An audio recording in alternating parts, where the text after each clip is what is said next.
India ने पाकिस्तान के कुछ इक्तिसादी मराकज़ हैं उनको लॉक किया हुआ है और इंडिया उनके साथ करना क्या चाहता है और अगर ऐसा हुआ तो पाकिस्तान किस तरह जवाब देगा, ये एक इशू है जो हम आज के व्लॉग में डिस्कस करेंगे। और इसके साथ साथ जो फील्ड मार्शल की तकरीर है उसमें से एक नया पहलू बाहर निकला है, वो जो पहलू है वो भी पूरी डिटेल के साथ आपको इसी व्लॉग में मिलेगा। और इसके साथ साथ बीएलए और टीटीपी के लिए मौत का परवाना जारी हो गया है। अब ये पाकिस्तान के अंदर किसी किस्म की गलती या हरकत या कोई वाकया नहीं कर सकेंगे, कैसे नहीं करेंगे और पाकिस्तान ने इसके लिए क्या किया है ये भी आपको इसी व्लॉग में बताया जाएगा। और इसके साथ साथ एक बड़े वजीर ने खुदकुशी कर ली, क्यों खुदकुशी की, क्या जुर्म था, क्या गलती थी, ये भी पूरी डिटेल के साथ आपको इसी व्लॉग में बताया जाएगा। और इसके साथ साथ पाकिस्तान में दिल चोरी हो गए, कैसे चोरी हुए, पूरी डिटेल आप इसी व्लॉग में मुलाहिजा कीजिएगा। लेकिन व्लॉग की तरफ जाने से पहले मेरी आपसे रिक्वेस्ट है कि चैनल को सब्सक्राइब जरूर कीजिएगा और ये जो बेल आइकन है उसको जरूर प्रेस करें ताकि नोटिफिकेशन आपको मिलता रहे। और ये याद रखें, हर अच्छी बात सदका जारिया होती है। अगर आपको ये व्लॉग अच्छा लगे तो किसी न किसी के साथ जरूर शेयर कीजिएगा। और हमने अपना कॉलम 0 पॉइंट अब ऑडियो फॉर्म में लॉन्च कर दिया है, आप इस लिंक पर क्लिक करके अब हमारा कॉलम सुन भी सकते हैं। और साथ ही हमने आपके लिए एक व्हाट्सएप कम्युनिटी क्रिएट की है, अगर आप ताज़ा तरीन खबरें मालूम करना चाहते हैं तो उस कम्युनिटी को अब लाइक कीजिए, शेयर कीजिए और साथ साथ उसको टच करके उसका हिस्सा भी बनिए। अस्सलाम वालेकुम नाज़रीन, मैं हूं फर्रुख अब्बास न्यूट्रल बाय जावेद चौधरी। मैं नाज़रीन व्लॉग शुरू करने से पहले एक चीज़ मैं कहना चाहता हूं कि पिछले दिनों कुछ वीडियोस सामने आई, कुछ पोस्ट सामने आई और वो बड़ी कोई अजीबो-गरीब किस्म की थी, लेकिन करने वाले वही पुराने लोग थे जो पहले से करते आ रहे हैं और ऐसे लगता है जैसे पाकिस्तान शायद अब उन लोगों को खटकना शुरू हो गया है। हो सकता है अभी इसी व्लॉग में मेरे से इख्तलाफ भी किया जाए इस बात पर, लेकिन मैं क्लियर कट बोलना चाहता हूं कि कैप्टन ईमान दुरानी की एक वीडियो आई जिसमें उन्होंने पब्लिक इंटरेस्ट की बात की। आउट ऑफ द कॉन्टेक्स्ट वो एक जुमला काटा गया जिसमें कहा गया जी कि आप कौन होते हैं डिसाइड करने वाले कि पाकिस्तान का पब्लिक इंटरेस्ट किस चीज के अंदर है। और इतना पीटा गया सोशल मीडिया के ऊपर, उससे इतना पीटा गया कि यकीन माने सर दर्द होने लग गया देख के कि हर जगह वही नजर आ रहा था। एक पूरी कैंपेन की सूरत वो अख्तियार कर गया। तो मेरा बड़ा सादा सा ये कहना है कि आपको आर्मी पे तो इतराज है जो वो ये कह रहे हैं जी कि हम पाकिस्तान के पब्लिक इंटरेस्ट में काम करते हैं, तो क्या हम पब्लिक इंटरेस्ट अब उन लोगों से पूछें जिन्होंने IMF को खत लिख दिया था, या हम पब्लिक इंटरेस्ट उन लोगों से पूछें पाकिस्तान का कि जिन्होंने ये कहा था कि पाकिस्तान और इंडिया के दरमियान में नूरा कुश्ती हो रही है, या हम पब्लिक इंटरेस्ट उन लोगों से पूछें कि जिन लोगों ने ये कहा था कि पाकिस्तान अपने अड्डे देने जा रहा है ईरान के खिलाफ। तो ये पब्लिक इंटरेस्ट डिसाइड कौन करेगा, ये एक बहुत बड़ा क्वेश्चन है। लेकिन सबसे पहले उन लोगों को शर्म आनी चाहिए जो इस तरह के गलीज प्रोपेगेंडे करते हैं और तस्वीर लगा के अपने बाकी लोगों को साथ शामिल कर देते हैं कि जी मुकाबला करो। मैं नाम नहीं लूंगा, बुरा लगेगा, लेकिन आपके बद जुबानों के साथ यकीन माने हमारे जो जज्बाती क्यों हो गया? मैं जज्बाती वाकई चोर साहब इसके ऊपर हूं कि हमारे इस तरह के जो प्रोफेशनल बच्चियां हैं उनका कोई मुकाबला नहीं है इस तरह के बद जुबान लोगों के साथ जिसके साथ तस्वीरें लगा के शो किया जाता है और कहा जाता है बताओ जी बेहतर कौन है। तो हमें तो बहुत अच्छी तरह से पता है कि हमारी फोर्सेज ये आप लोगों से बहुत बेहतर है। शर्म आपको आनी चाहिए। थोड़ा सा इस पर डिस्कस करते हैं कि ये जो पीटीआई का प्रोपेगेंडा होता है इसका इलाज क्या। अब देखो यार, कुछ खुद आपने कहा कि बदजुबान है, बेवकूफ़ लोग हैं। अब ये ज़रूरी नहीं ये तो बद कलाम है, बेवकूफ़ लोग हैं, ये वाकई पाकिस्तान तहरीक इंसाफ का नैरेटिव हो। हर किस्म का बंदा हर किस्म की पार्टी के अंदर होता है और जो लोग सोशल मीडिया के ऊपर है, मुझे लगता है कि आहिस्ता आहिस्ता पाकिस्तान तहरीक इंसाफ उनसे डिस्टेंस पैदा करती जा रही है और ये वक्त ज़्यादा दूर नहीं है जब पार्टी इनको डिसोन कर देगी। क्योंकि अगर किसी जगह पर भी कोई अच्छा इमेज पार्टी का क्रिएट होने लगता है तो इस टाइप के जो लोग सामने आते हैं वो उसको ख़राब कर देते हैं। स्पाइलर्स हैं। तो आप स्पाइलर्स की बात पर इतना ज़्यादा जज्बाती न हुआ करें। ये एक सोशल मीडिया बाजू का गटर बन जाता है। उस गटर के अंदर अगर आप हाथ डालेंगे तो आपका हाथ गंदा हो जाएगा। तो अपने हाथ साफ रखो और इन चीजों पे ज्यादा तवज्जो देना जो पीटीआई डिसोन कर देना इस तरह के सोशल मीडिया वो कर देगी, मुझे लगता है कर देगी सारी। पार्टी के अंदर इतना ज्यादा क्यास है, कंफ्यूजन है। लेकिन बहरहाल पार्टी का एक सेक्टर है कि जो बाजू का पाकिस्तान के खिलाफ चला जाता है या स्टेट के खिलाफ चला जाता है या पाकिस्तान की दुश्मनी में वो बहुत आगे निकल जाता है, कुछ या चंद लोगों की दुश्मनी में बहुत आगे निकल जाता है। तो ये लोग काबिल तरस हैं, इनके ऊपर अपना ब्लड प्रेशर खराब ना करो। मुझे लग रहा था पता नहीं क्या हो गया यार, क्या करने लगे। ऐसा ना हो कि ऊपर तेल छिड़क के आग लगा लो अपने ऊपर। सिंपल सी वो उन्होंने एक बात की, उन्होंने कहा जी कि आर्मी ये नहीं कहता कि सब कुछ ठीक करती है, लेकिन हम जो करते हैं पब्लिक इंटरेस्ट में करते हैं। आउट ऑफ द कॉन्टेक्स्ट इस जुमले को काटा गया, पूरी कैंपेन सारे इदारे पब्लिक इंटरेस्ट में ही काम कर रहे हैं ना जी। अब 2018 में 2017 में जो पब्लिक इंटरेस्ट था वो पाकिस्तान तहरीक इंसाफ को बड़ा अच्छा लगता था और बाकी पार्टीज को बहुत बुरा लगता था। फिर उसके बाद वो सारा टेबल टर्न हो गया, 2022 में हर चीज़ चेंज हो गई, तो एक दूसरा पब्लिक इंटरेस्ट था और उसमें जाके फिर ज़ाहिर है पार्टी को तकलीफ हुई। कल को अगर और कोई तब्दीली आ जाती है और पाकिस्तान तहरीक इंसाफ की वापसी शुरू हो जाती है तो फिर ये पब्लिक इंटरेस्ट अच्छा लगेगा। तो ये ज़हन में रखो कि स्टेट्स के भी इंटरेस्ट जो होते हैं वो तो बदलते रहते हैं। मसलन एक स्टेट थी जो जनरल ज़ियाउल हक की स्टेट थी, तो जनरल ज़ियाउल हक के दौर को ज़रा देखो ना ज़रा वो के फिर उसके बाद एक्सट्रीम एक तब्दीली आई जिसको जनरल परवेज़ मुशर्रफ कहा जाता है। अब उसका भी ज़ाहिर वो भी इसी स्टेट को इसी इस्टेब्लिशमेंट के को रिप्रेजेंट कर रहे थे जनरल मुशर्रफ भी, और उनका जो इंटरेस्ट है वो टोटली डिफरेंट है। अब हम अगर हम उस एज में रख के देखें जो जनरल ज़ियाउल हक की थी, उस दौर में देखें तो जनरल ज़ियाउल हक बिल्कुल ठीक थे। लेकिन अगर उसी जनरल ज़ियाउल हक को आप 2000 में रखेंगे, 2001 में रखेंगे तो आपको जनरल ज़ियाउल हक गलत लगेंगे। अब जनरल परवेज मुशर्रफ को अगर आप उस दौर में रखेंगे 2000 में या 2001 में तो आपको ठीक लगेंगे, लेकिन उसके बाद अगर आप उनको 2020 में रखेंगे तो आपको गलत लगेंगे। तो आपने जब किसी चीज़ को देखना हो, किसी पर्सनैलिटी को, उसके फैसलों को, तो आपने उन हालात में रख के देखना होता है उसको।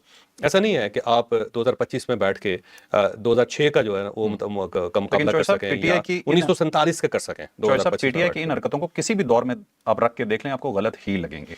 है। तो पीटीआई जब तक डिसोन नहीं करती ना अपने सोशल मीडिया को, तो इन पर सवाल अब उठेंगे। देखिए, ये बहुत सारे लोग हैं जो आज पाकिस्तान तहरीक इंसाफ के लोग हैं जिनके खिलाफ है स्टेट, और जिनके खिलाफ पर्चे हुए हैं, 40-40 पर्चे हुए हैं, जिनकी गिरफ्तारियों के लिए छापे पड़ रहे हैं।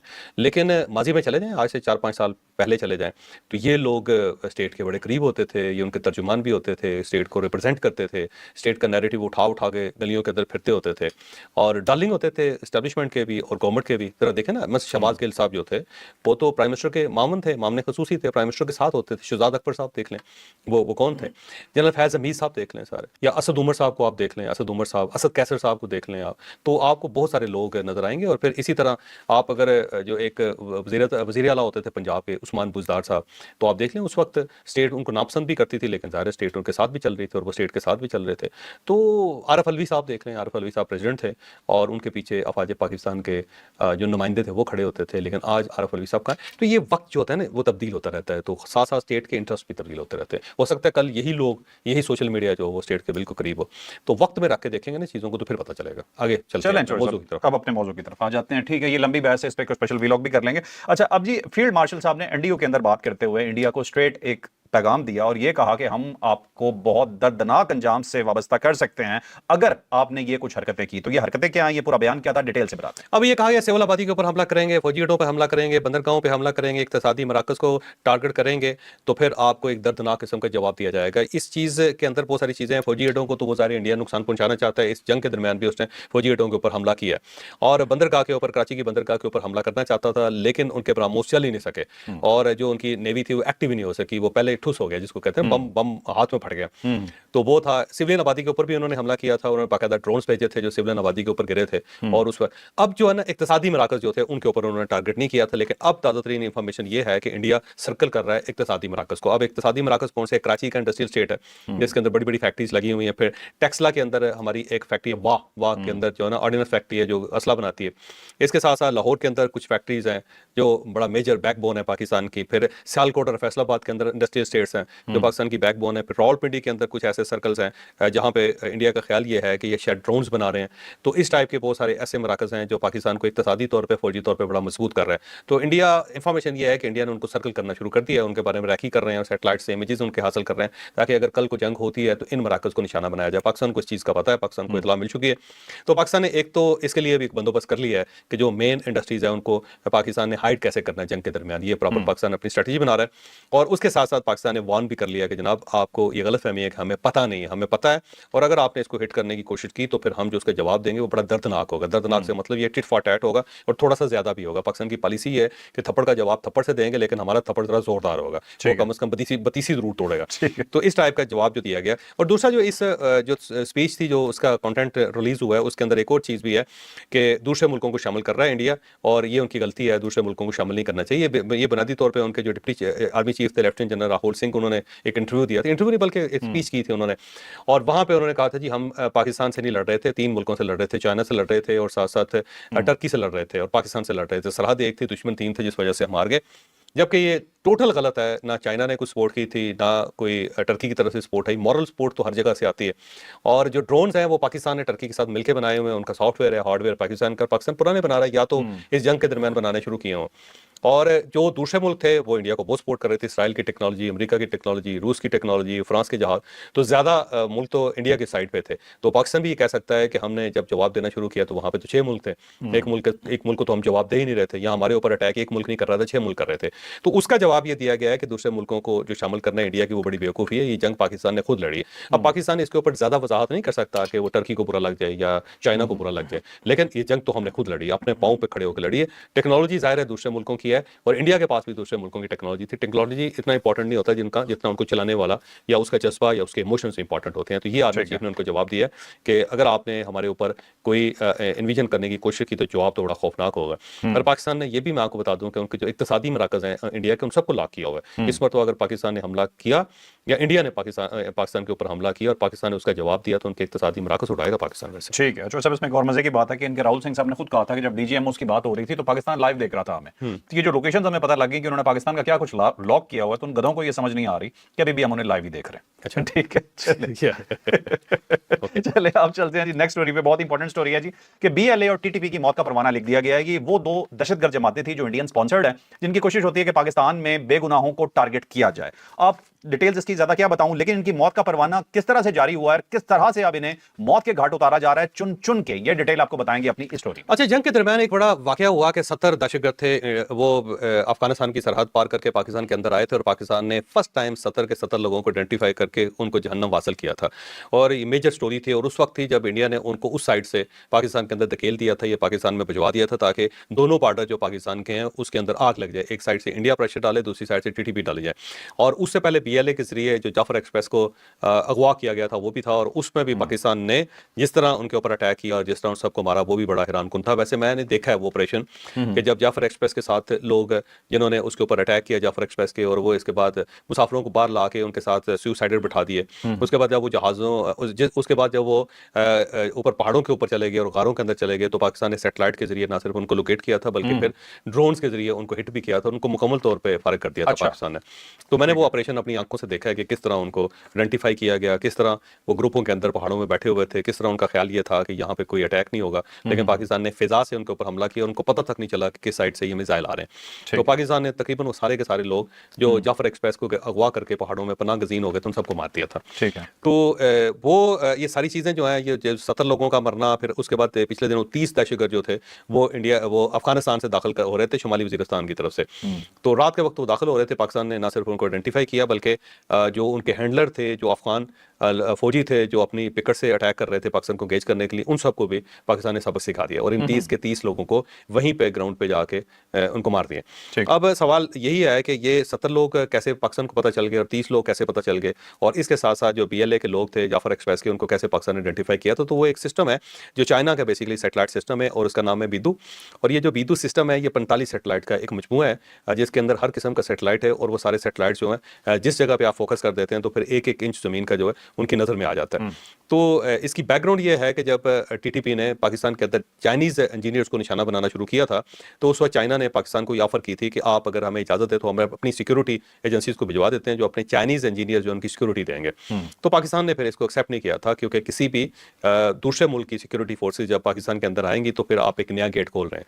कल को दूसरे मुल्क भी कहेंगे कि जी हाँ जी हमारे कौंसलेट हैं या हमारे एम्बेसीज हैं, तो हमें इजाज़त दी जाए कि अमेरिकन फौज आ जाए या रशियन फौज आ जाए या फिर ब्रिटिश फौज आ जाए, तो एक मरतबा अगर आगाज़ हो जाए तो फिर उसको रोकना मुश्किल हो जाता है। इस तरह बहुत सारे पाकिस्तान के अंदर सीईओज हैं जो मुख्तलिफ मुल्कों के हैं, तो उनकी सिक्योरिटी के लिए भी फिर उनके मुल्कों के लोग आ जाएंगे, तो पाकिस्तान के लिए एक्सेप्टेबल नहीं। दूसरा ये बड़ी बेइज्जती होती है एक मुल्क की कि वो लोगों को प्रोटेक्ट नहीं कर रहा, तो उसके लिए बाहर से सिक्योरिटी आ गई। और इससे पहले अगर आपको याद हो तो मोहतरमा बेनज़ीर भुट्टो ने अमेरिकन सिक्योरिटी मांगी थी और इजाज़त भी मांगी थी जनरल परवेज़ मुशर्रफ के दौर में, तो पाकिस्तान ने इजाज़त नहीं दी थी कि आप बाहर से ब्लैक वाटर के यहाँ पे पाकिस्तान के अंदर आएंगे और मोहतरमा बेनज़ीर भुट्टो की हिफाजत करेंगे, तो इनकार कर दिया था पाकिस्तान ने। तो वो पाकिस्तान के लिए ये फिजिबल नहीं था। तो फिर उसके बाद फैसला ये हुआ था कि चाइना और पाकिस्तान मिलकर कंपनी बनाएंगे सिक्योरिटी और दोनों मिलकर फिर सिक्योर करेंगे, लेकिन फिर उसके बाद एक नया हल ये निकाला गया कि सैटेलाइट को यूज़ किया जाए। तो ये बेसिकली चाइनीज सैटेलाइट सिस्टम है जिसको पाकिस्तान और चाइना दोनों मिलकर इसको इस्तेमाल कर रहे हैं, और ये रियल टाइम इंफॉर्मेशन देता है, और इसका काम ये है कि अफगानिस्तान और पाकिस्तान की जो सरहद है उसको फोकस किया जाए। अब वहाँ से टीटीपी के लोग हैं या बीएलए के लोग हैं, जब वो बलूचिस्तान के अंदर दाखिल होते हैं तो ऊपर से उनका पता चल जाता है, और जब वो खैबर पख्तूनख्वा के जो फेंस है उसको काट के जब पाकिस्तान के अंदर दाखिल होते हैं तो नाइट विजन है सैटेलाइट का, तो फौरी तौर पर अंदाजा लगा लेते हैं कि यहाँ पे तश्कील हो रही है, यहाँ पे लोगों को भेजा जा रहा है। ठीक है। और उसके बाद फिर पाकिस्तान के अपने सिस्टम्स हैं, उनके ऊपर डार्ट्स आ जाते हैं, ब्लैक डार्ट्स होते हैं, वो पाकिस्तान उनको आइडेंटिफाई कर लेता है कि हमारे लोग नहीं है, दूसरे मुल्क के लोग हैं। फिर थोड़ी सी ग्राउंड इंटेलिजेंस भी होती है, और उसके बाद फिर टेक्नोलॉजी के जरिए ड्रोन्स के जरिए जो ज़ाहिर पाकिस्तान और टर्की ने मिलकर बनाए हुए हैं, और वो फिर उड़ाए जाते हैं और फिर मिसाइल्स मार के उन सबको फारिग कर दिया जाता है। ठीक है। तो पाकिस्तान जो है उसने अपने सिस्टम को बहुत ज़्यादा अपग्रेड कर लिया है, और इतना ज़्यादा अपग्रेड हो गया कि अब बीएलए और टीटीपी के ज़्यादा दिन नहीं रहे, तो पाकिस्तान इसी तरह सैटेलाइट को यूज़ करके इन सब को फारिग करता जा रहा है।